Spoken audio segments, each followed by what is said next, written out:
Hello and welcome to the Training for Influence podcast, brought to you by me, Tammy Banks, Director of Taye Training and founder of the Training for Influence method. But it's not just me who you'll be hearing from. I'll be joined by a selection of our expert facilitators, as well as sector colleagues and fellow organisations, all in an effort to provide important learnings for key workers, people on the front line who are new, potentially inexperienced, volunteering, possibly agency workers, or perhaps returning to work, previously retired professionals. This podcast is not a replacement for training. It aims to highlight important topics to act as an introductory resource for those delivering services under these unprecedented circumstances. We're covering safeguarding, managing challenging behaviour, risk management, professional boundaries, equality and diversity, and the Mental Capacity Act. We asked our facilitators to select 5 top takeaways from a course they deliver.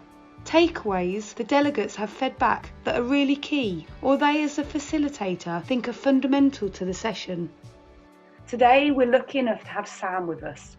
Sam has been a facilitator for Taye for about 3 years now, and she's a phenomenal trainer. She's also the lead for our Equality and Diversity course. Welcome, Sam. Thank you, Tammy. It's great to be here. It's great to have you here, and thanks for giving up your time for this podcast. No problem.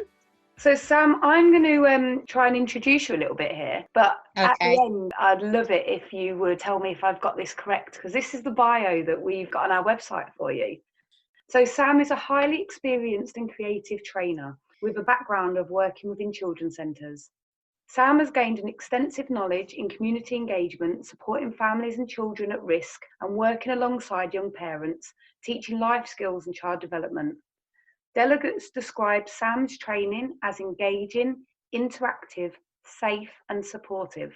Sam's current role is coordinating and managing group work, with the focus being domestic abuse and teen-to-parent violence, and also delivering motivational programmes for families in the local authority, primarily working alongside families at risk and looked after children. Sam is trained to deliver a variety of programmes, has mentored and trained professionals from a diverse demographic, including social care, health and education, and is the lead for equality and diversity. She's been with Taye for 3 years now.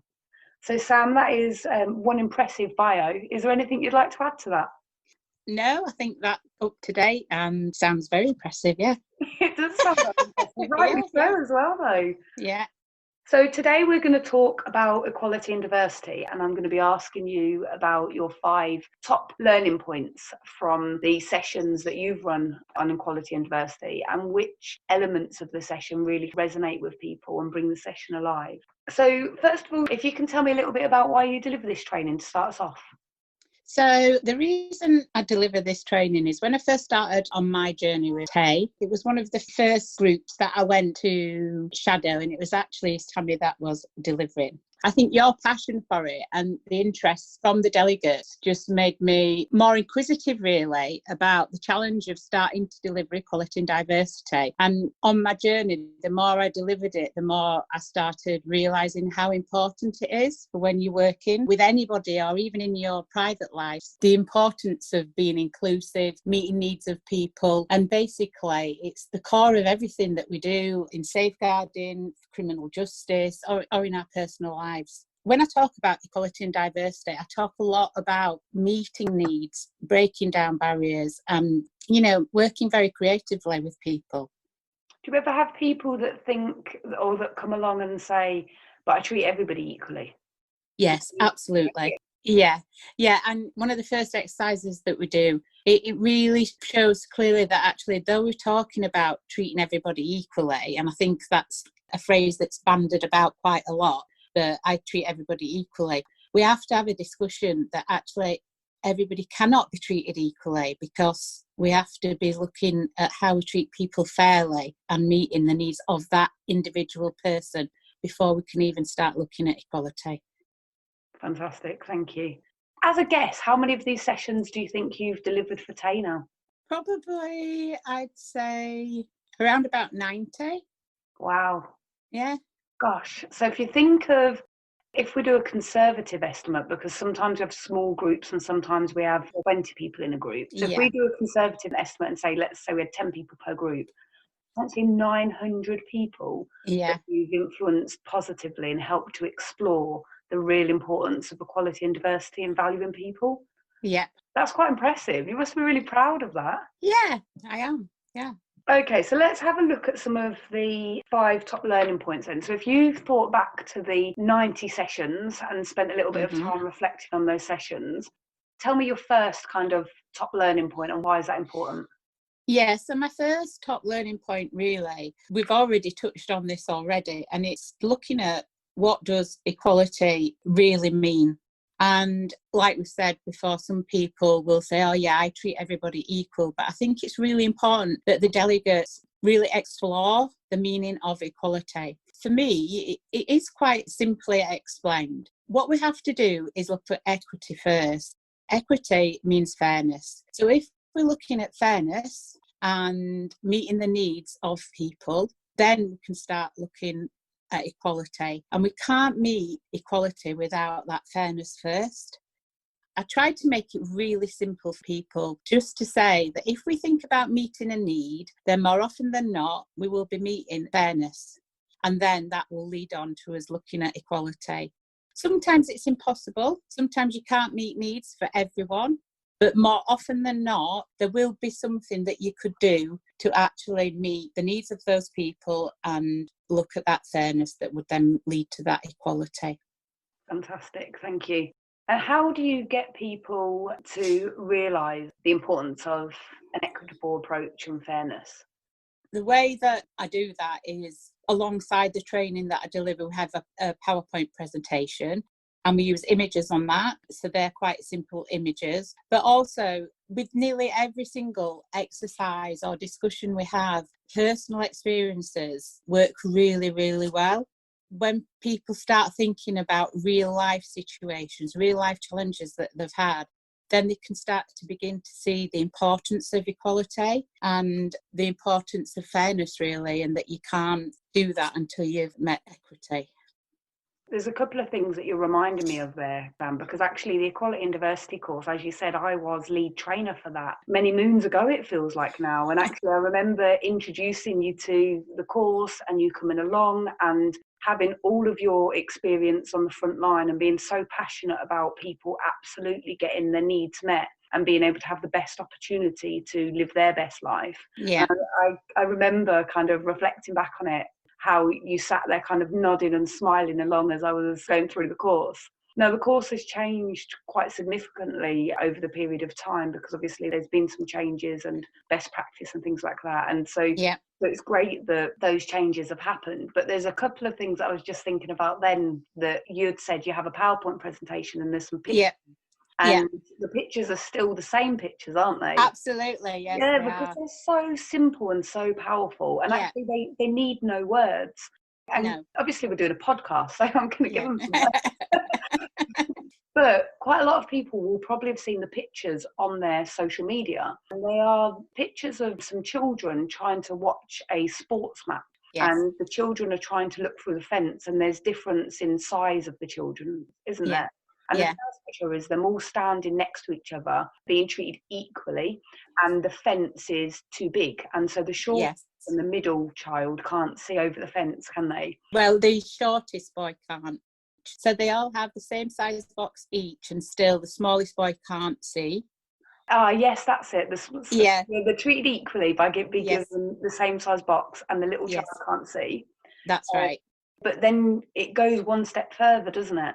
Absolutely, yeah. So then on the next slide, the little boy is given 2 boxes and the tallest boy has no box. So you've met the needs of the small boy then with him having 2 boxes. So what you've met there is fairness. So he can see, so now they can all see. The middle boy has 1 box. Smallest boy has 2 boxes and the tallest boy has no boxes to stand on. So they all can see. Yeah, which is really, really fantastic. And great, these personal adaptations have been made. But actually what I really like is about 2 years after I first started delivering the equality and diversity course, another picture then came out, didn't it? And now there's a third picture where none of the boys are standing on boxes, and actually they've got a wire fence in front of them. Absolutely. So no adjustments need to be made, and nobody feels as if adjustments are being made specifically for them. So that's about removing barriers as well, isn't it? Yeah. And so what about your second top takeaway then? So the first one has been actually really having a true understanding of what equality means to you. Yeah. What's your second top takeaway? So my second top takeaway is all around diversity, really. It's about recognising, valuing and taking account people's different backgrounds, all their knowledge, all their skills and all their experiences. Those make us up as different people. And again, on our PowerPoint, when we start talking about diversity, it's displayed as a jigsaw. And I think this is really, really brilliant. How I explain it to delegates is if we imagined ourselves as jigsaws, our bodies would all be made up of different jigsaw pieces, and each one would have something on it that would make us all diverse, whether that's brown hair, blue eyes, our face shape. Just start with our heads, and then inside you go into, like I said, your experiences, your skills, your background, your work experiences, personal experiences that make us all so diverse from each other. And I think it's so important that we understand and we take on board how different we are, but how equally valuable we are as individuals, whether that's who we work alongside as colleagues, whether it's who we work alongside as service users, and it's who we live alongside in our personal lives. Sometimes this can be quite tricky because we do an exercise around sharing examples within the training. So some of the things on these jigsaw pieces will be culture, skills, language. So what I ask them to do is think about personal examples where they've met a need for somebody. I always use language like that in our training and ask them in pairs just to share examples, and then we share it within the group. So if I shared one of my examples when I was a family support worker, I used to have to use translators quite a lot of the time when I worked alongside families that English wasn't their first speaking language. Things such as when I run groups, I always have to think about maybe having things printed differently, or does it need to be more pictorial? I use music a lot in my groups because I think some people learn more that way. So even that is in like thinking styles. So once you start giving those kind of examples, I think delegates can then start to really share and think about their practice. Great. So you've explained that the beginning part of the session is ensuring that delegates really have a true understanding of equality and diversity and what it really means to them, and actually that they're connected to the topic as well. Yes. And the relevance. And then you move on to the legislation. So can you tell our listeners a little bit about the Equality Act? So the purpose of the Equality Act 2010 is to address unfair treatment and help ensure equal opportunities in the workplace and the wider society are addressed and followed. Oh, great. And it replaced a lot of previous legislation, didn't it? That's right, yeah. It replaced a lot of the previous anti-discrimination laws with one single act. This happened to make things simpler, to make things easier to understand, and to remove any indiscrepancies that might have been there and any inconsistencies. It also began to strengthen protection for some groups that there were no laws there for before. Yeah. So your third key learning point, Sam, is protected characteristics, which link directly to the legislation that you've just talked about. Can you remind us what those characteristics are? Yeah, so there are 9 of them, and these are age, disability, gender reassignment, marriage and civil partnership, pregnancy and maternity, race, religion or belief, sex and sexual orientation. And it is important to look through these and share examples related to the delegates so they get a clear understanding about them, so that if ever they felt they were being discriminated against, they could identify under which protected characteristic. And I think it's also important that they understand that everybody has protected characteristics. So we all have a protected characteristic. No matter who we are, we all have one. Absolutely. And I think with equality and diversity, that's quite a key learning point in itself for that Yeah. to recognise that actually we're all in this together. For key workers in particular and people working on the front line, recognising that about themselves personally and then recognising how their behaviour impacts other people, and actually the power they also have to advocate for their customers and for their clients with regards to their protected characteristics as well, because there's that whole balance, isn't there, in society of power and systems, and where each of us having our own individual voice, and some people feeling more confident to stand up for their protected characteristics and recognise when they're being discriminated against. Some of our customers won't understand it at all, won't realise that they're being discriminated against, and certainly won't recognise that there's legislation there to protect them. Yeah, so if our delegates can walk out of the sessions recognising that on behalf of themselves and on behalf of their client group, then that's exactly what we're aiming to achieve, isn't it? Yeah, so it is an important part of the training that we look at those protected characteristics. Fantastic. And the fourth key learning point that you picked out for today? Yeah, so as we've just been looking at protected characteristics and we mentioned discrimination, it's a really important part of the training that we look at the definitions of discrimination that we've pulled out of the Equality Act 2010. And we do this by doing an activity where we use the definition straight from the Equality Act and we ask delegates to match the term to the definition. The terms that we're talking about in discrimination are direct, indirect, direct by perception and direct by association, victimisation, reasonable adjustments and harassment. And how many people, out of your 90 sessions, take a guess for me, a guesstimate? Yeah. How many people have matched all of them right? Or how many groups? Because you do it in groups of you do it. Yeah, you do it in groups of 3 and 4. So I'd say probably, if we look at percentage, I'd probably say it's about 45% that get it right. That get all of them right? That get all of them right. Because wow, there are 2. Yeah, there is 2 that they get mixed up every time. So that's the direct discrimination and indirect discrimination. So when we talk about direct discrimination, the definition would be it occurs when one individual is compared less favourably than another individual. Quite simple. Where the indirect, it occurs when a condition, rule, policy or practice applies to everybody, but in particular disadvantages someone with a protected characteristic.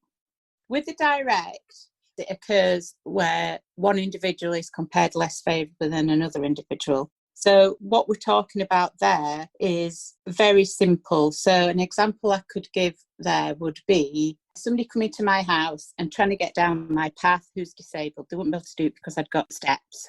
That would be direct discrimination if I'd said to them, oh yeah, you come to my house, you can get in easily, it's no problem. Yeah. It is a problem. I can't meet their needs, but I'm telling them it's okay. So I'd be discriminating against them directly. Okay.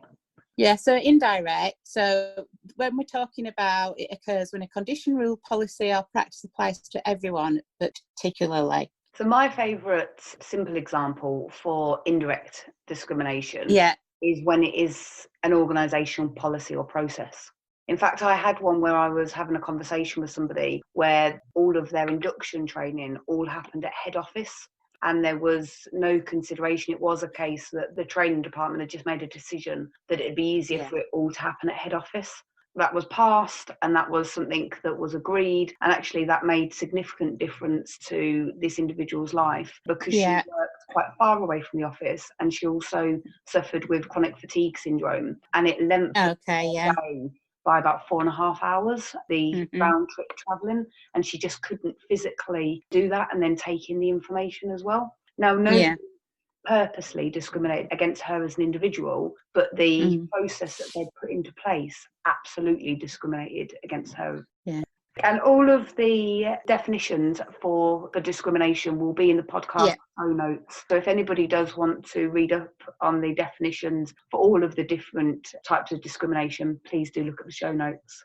So Sam, your fifth and final point then, this is one of my favourites. I love watching delegates when this happens. So your fifth and final point you picked out was unconscious bias. So thinking back to when I used to deliver this course, there were a lot of people who hadn't even heard the term unconscious bias. Yeah. But times are changing, and actually the term's a little bit more fashionable and a little bit more understood now. Absolutely. Unconscious bias is really interesting because, like you just said, everybody has unconscious bias. And within the training, we show a clip that explains it really, really simply and really well. I'd say about 3% of delegates have heard about unconscious bias. Still not many people, but more than when I first started 3 years ago. If we're thinking about unconscious bias and what it is, the way I like to explain it is unconscious bias is just when we think about making a prejudgment without thinking about it. It happens unconsciously. That's what we're talking about. So when we're talking about being prejudiced, and everybody will say, oh, I'm not prejudiced. I don't make judgments about people. We all do. We all have this unconscious bias within us. And it's really important, especially when we're working with service users or families at risk, that we challenge it. So when you talked about the clip with the unconscious bias, I'm just going to repeat the main question of the clip for our listeners, because I still use this all of the time. And in fact, I did it on my children just the other day, just as a bit of a joke as well. But within the clip that we do on unconscious bias, it talks about the fact that a bat and ball costs £1.10p. And it says that the bat costs £1 more than the ball. How much does the ball cost? And you're supposed to answer really quickly. And 90% of people answer really quickly. And they say 10p. 10p. In fact, even on the clip, it says university graduates, 10p. When you think about it and you process the question, you realise that actually the ball must have cost 5p because the bat cost £1 more than the ball, and the bat and ball together cost £1.10p. Now that sounds ridiculously simple when I explain it, but actually that's what helps the penny drop for people, isn't it? For you to then go on those examples of the service users. Just like when people walk in the room with equality and diversity, they very quickly say, I've not got any unconscious bias. And part of the learning of the session is actually saying, of course you do, but that's okay because we all do. And as long as we can mitigate that unconscious bias by going through a process of fact checking our thoughts and our colleagues and people around us, then actually it's okay to have an unconscious bias. We just need to recognise it, challenge it and mitigate it. Sometimes absolutely. A little bit like permission giving, doesn't it? Yeah, and when we look at how we challenge it, it's really important that we go through that. It's about reflecting, sitting back and taking time to reflect on maybe things that are happening. Because just due to us, things that we've experienced, things that are deeply ingrained in us, they all influence our judgments. And if we're reflecting and taking time to look at those judgments, we will be challenging our unconscious bias. Yeah, absolutely. And that's why it's so important to introduce people to the unconscious bias. Yeah. Because it's not until we know that it exists that we can challenge it in that way. And I think we all have a real professional responsibility to recognise and understand our unconscious bias, because we do have that different frame of reference. Absolutely. So Sam, thank you very much for being our guest host on the Training for Influence podcast today. It's been brilliant to hear from you and your top 5 learning points from the equality and diversity sessions. Sam, is there anything that you would like to add or say to the listeners?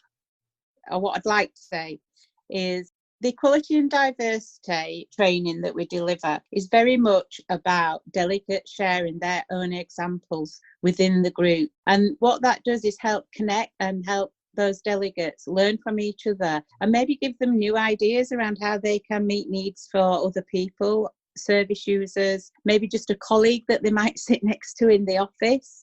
I talk at the end about sharing good practice, what we could do, just very small things, about inclusiveness. Just sharing a calendar of religious festivities is something about equality and diversity, and it's all those little things that then we can start expanding upon within our lives, really.